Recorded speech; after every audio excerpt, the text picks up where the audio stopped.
Mitos atau fakta? Mitos atau fakta? Selamat datang di Mitos atau Fakta. Silakan komen.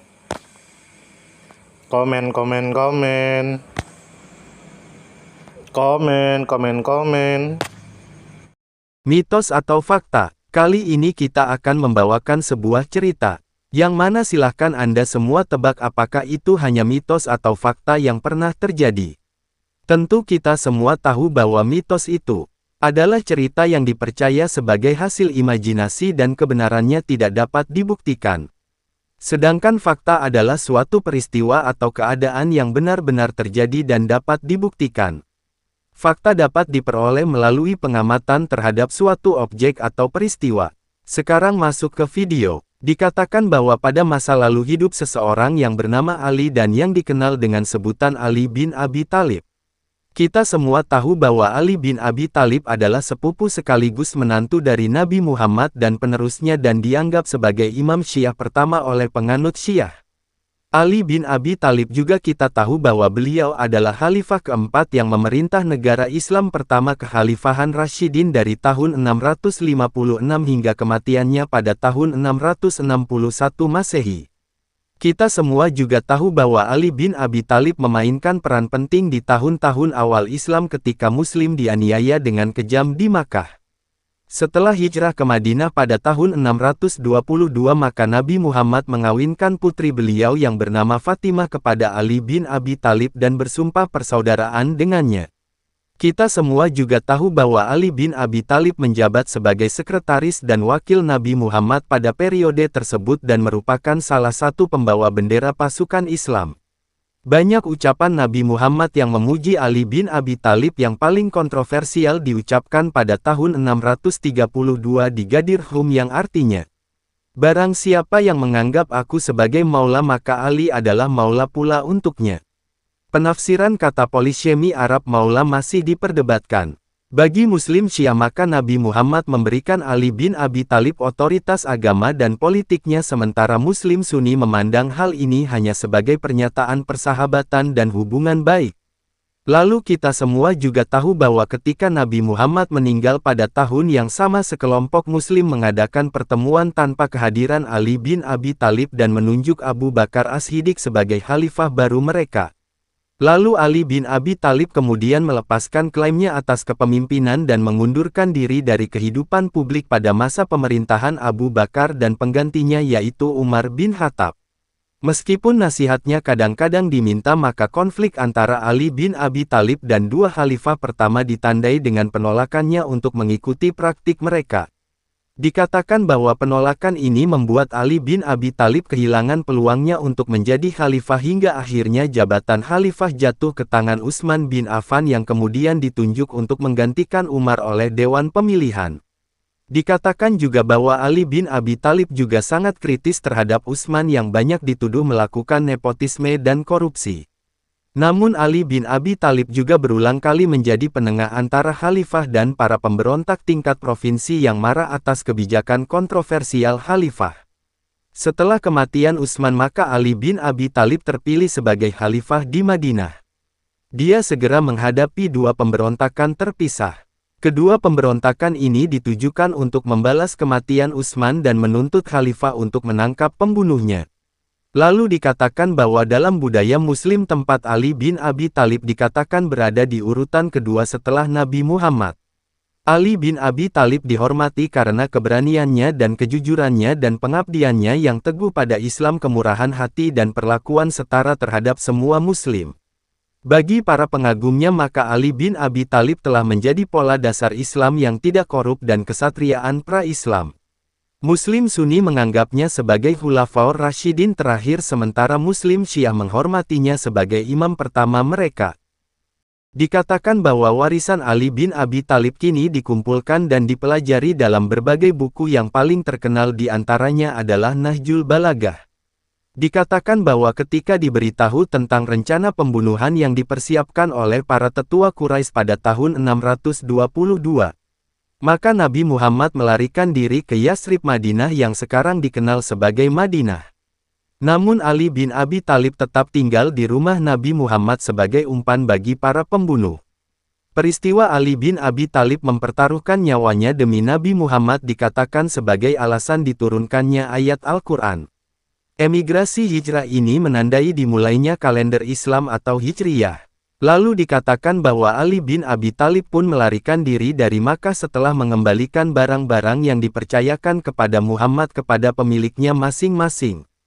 Kemudian di Madinah maka Nabi Muhammad memilih Ali bin Abi Thalib sebagai saudaranya ketika ia berpasangan dengan Muslim untuk menjalin ikatan persaudaraan. Lalu dikatakan bahwa sekitar tahun 623 sampai 625 maka Nabi Muhammad menikahkan putrinya Fatimah kepada Ali bin Abi Thalib dan saat itu Ali berusia sekitar 22 pada saat itu. Dikatakan bahwa Nabi Muhammad sebelumnya telah menolak lamaran pernikahan untuk Fatimah oleh beberapa para sahabat terutama Abu Bakar dan Umar bin Khattab. Lalu dikatakan juga bahwa seorang utusan Kristen Arab dari Najran berlokasi di Arab Selatan tiba di Madinah sekitar tahun 632 dan merundingkan perjanjian damai dengan Nabi Muhammad.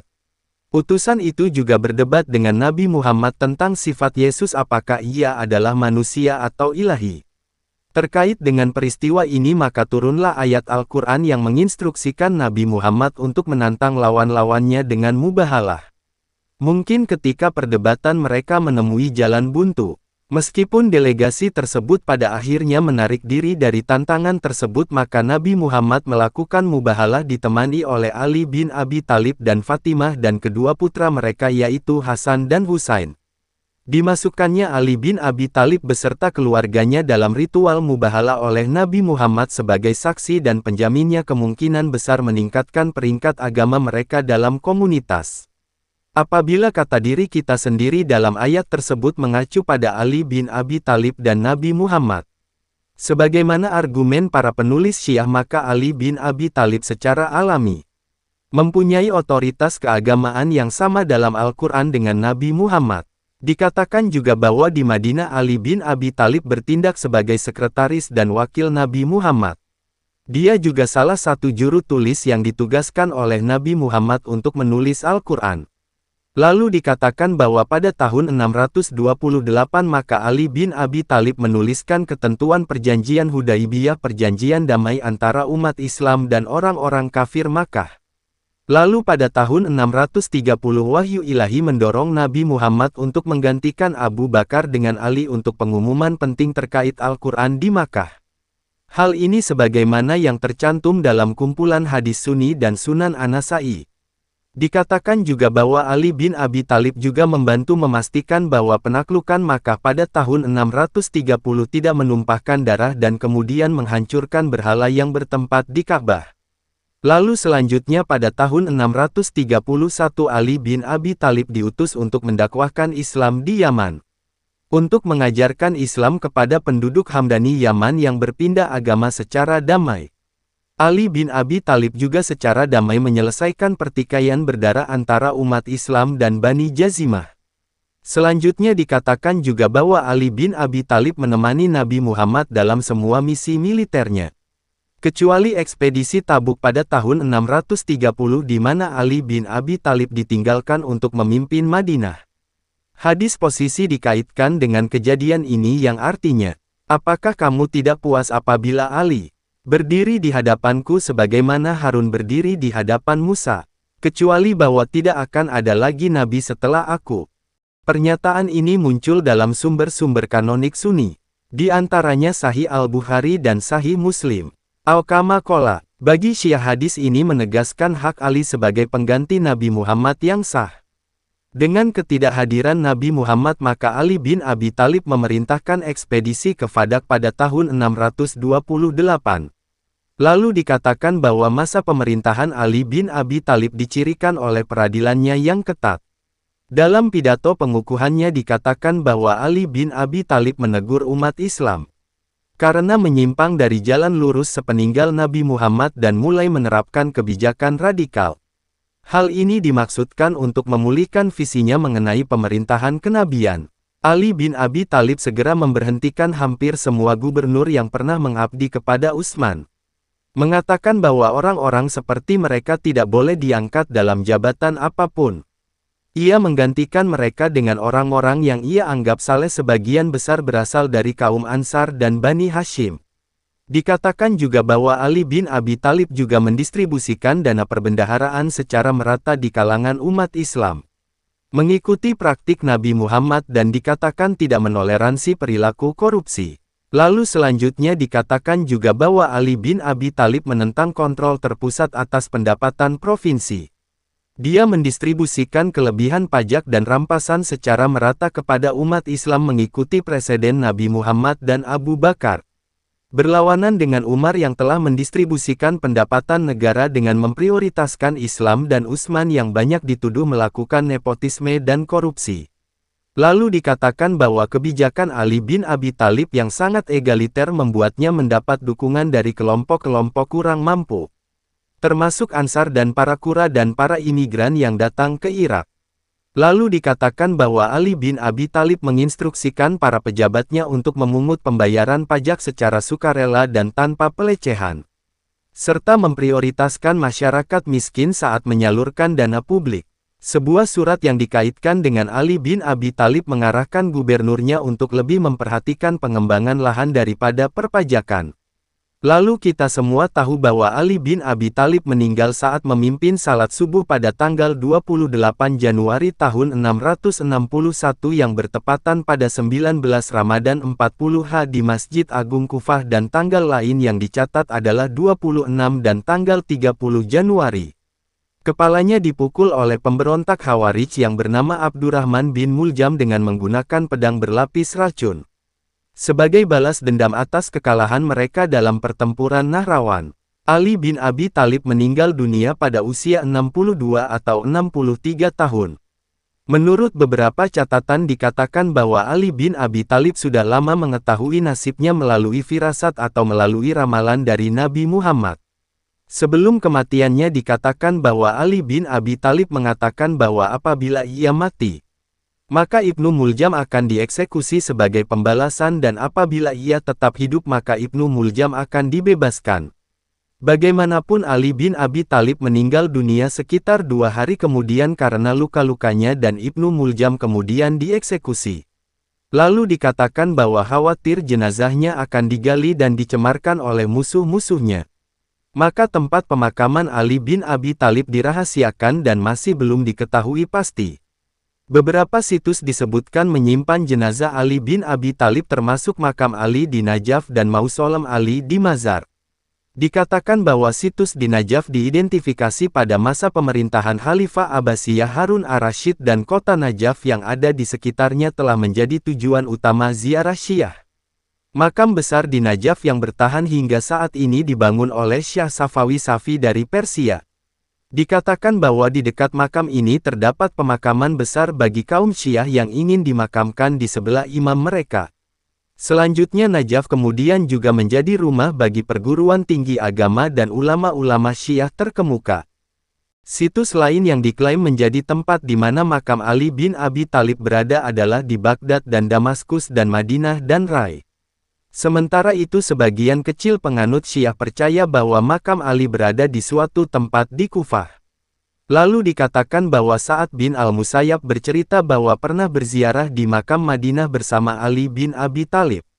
Pada saat melewati makam tersebut ia mendengar Ali bin Abi Thalib mengucapkan salam yang artinya, "Assalamualaikum warahmatullahi wabarakatuh. Wahai penghuni kubur, kalian dulu yang menceritakan kabar kalian atau kami yang bercerita dulu?" Tiba-tiba ia mendengar suara, "Waalaikumsalam warahmatullahi wabarakatuh ya Amirul Mukminin. Beritahu kami apa yang terjadi sepeninggal kami." Ali bin Abi Thalib menjawab, "Istri-istri kalian menikah lagi. Harta kalian telah dibagi sebagai warisan, anak-anak kalian telah menjadi yatim, dan rumah yang kalian bangun telah ditempati musuh-musuh kalian.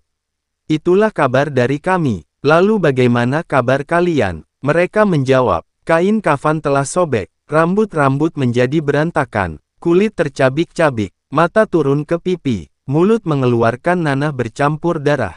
Apa yang kami perbuat di dunia telah kami dapatkan balasannya, dan apa yang kami tinggalkan di dunia, benar-benar kami merasa merugi. Kami sedang menunggu nasib dengan perbuatan-perbuatan kami."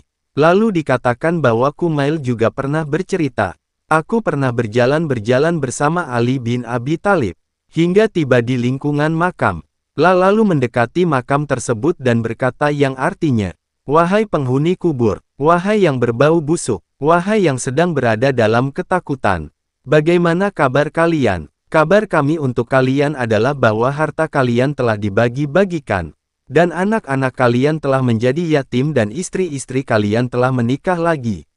Inilah kabar kami. Lalu bagaimana kabar kalian? Ia lalu menoleh ke arah saya dan berkata, wahai Kumail, jika mereka diperbolehkan dapat menjawab, maka mereka akan berkata, sebaik-baik bekal adalah takwa.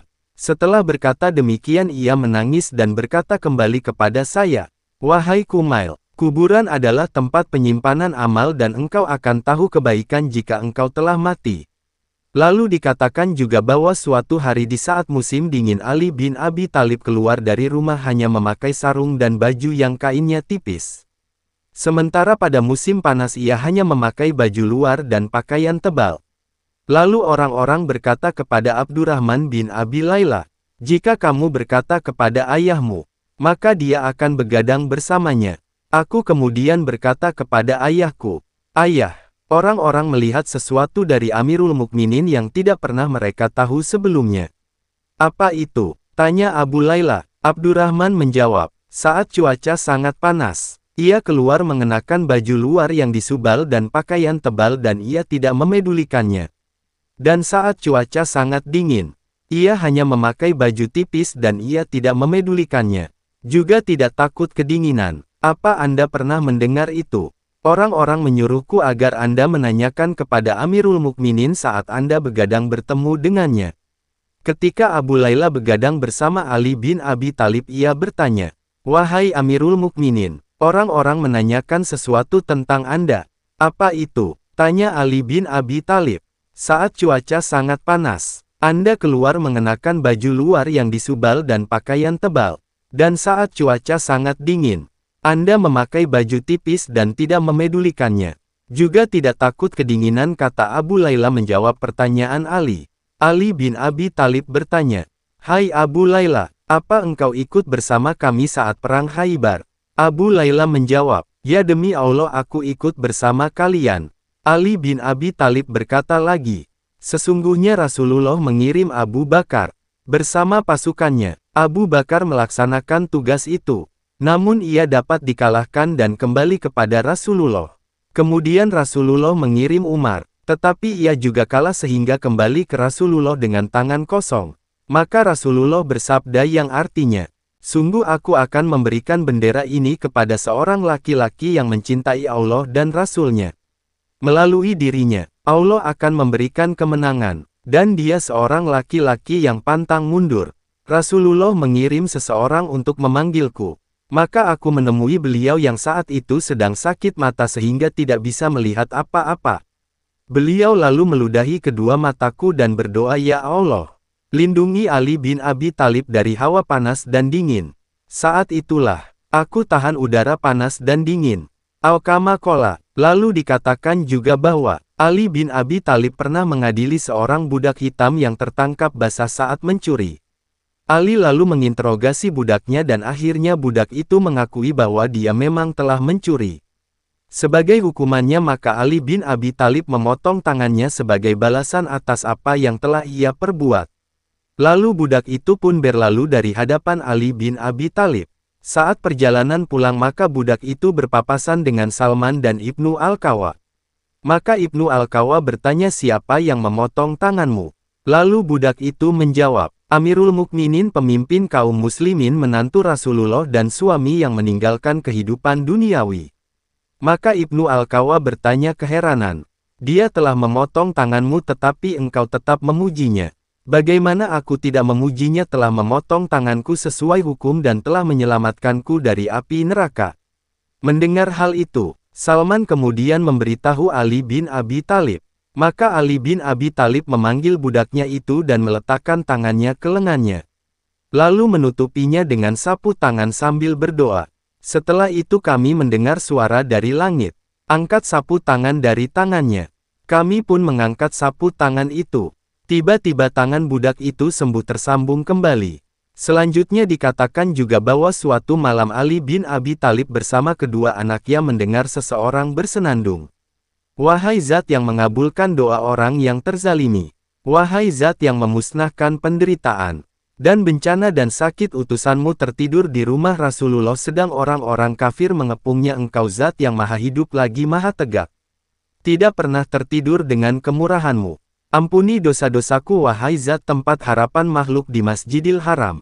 Jika ampunanmu tak dapat diharapkan oleh orang yang salah, lalu siapa yang akan mencurahkan nikmat kepada orang-orang yang durhaka? Kemudian Ali bin Abi Thalib menyuruh orang untuk mencari pelantun syair itu. Tak lama kemudian pelantun syair itu menghadap Ali bin Abi Thalib sambil menferet tubuh sebelah kanannya seraya berkata, "Aku, ya Amirul Mukminin." Lalu Ali bin Abi Thalib bertanya, "Aku telah mendengarkan syairmu, apa yang terjadi denganmu?" Lalu laki-laki itu menjawab, "Dulu, aku senang bermain musik dan berbuat kemaksiatan. Padahal ayahku sudah sering memperingatkanku bahwa Allah memiliki kekuasaan dan siksaan yang pasti akan ditimpakan kepada orang-orang suka berbuat zalim. Karena ayah terus-menerus memperingatkanku maka aku memukulnya. Karena itu ayahku bersumpah akan mendoakan keburukan kepadaku. Kemudian ia pergi ke Mekah untuk meminta pertolongan Allah. Di Mekah ia berdoa dan belum selesai berdoa tiba-tiba tubuh sebelah kananku menjadi lumpuh. Aku menyesal atas semua kemaksiatan yang telah aku perbuat. Maka aku memohon belas kasihan dan kerelaan ayahku sehingga ia berjanji akan mendoakan kebaikan untukku jika Ali mau mendoakanku. Aku kendarai unta betinanya dan ia berlari sangat kencang sehingga terlempar di antara dua batu besar lalu mati." Ali bin Abi Thalib berkata, "Allah akan meridaimu jika ayahmu rida kepadamu." Lalu pelantun syair itu menjawab, "Demi Allah demikianlah yang terjadi." Lalu Ali bin Abi Thalib berdiri untuk melaksanakan salat beberapa rakaat. Kemudian berdoa kepada Allah dengan sangat pelan. Lalu berkata, "Hai orang yang diberkahi, bangunlah." La pun berdiri, berjalan dan kembali pulih seperti dulu. Lalu Ali bin Abi Thalib berkata, "Jika engkau tidak bersumpah kalau ayahmu akan memberikan ridanya kepadamu, maka aku tidak akan mendoakan kebaikan untukmu." Dikatakan juga bahwa dari kitab lain juga mengisahkan karomah atau kejadian di luar akal sehat adalah Ali bin Abi Thalib yang lain, yaitu bisa mengangkat air dari sumur. Berawal dari menyaksikan wanita tua yang kesulitan mengangkat air dari sumur, maka Ali bin Abi Thalib dengan jiwa penolongnya yang luar biasa dan berinisiatif membantu wanita tersebut. Dan bisa mengangkat air dengan wadah yang besar meskipun dirinya sedang berpuasa. Bagaimana menurut Anda semua? Apakah cerita di atas adalah mitos dan cerita sebelum tidur atau memang fakta yang pernah terjadi? Silahkan tulis di kolom komentar.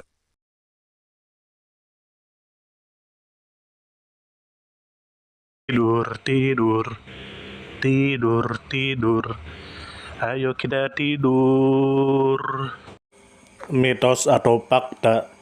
Mitos atau fakta? Selamat datang di Mitos atau Fakta. Silakan komen. Komen, komen, komen. Komen, komen, komen.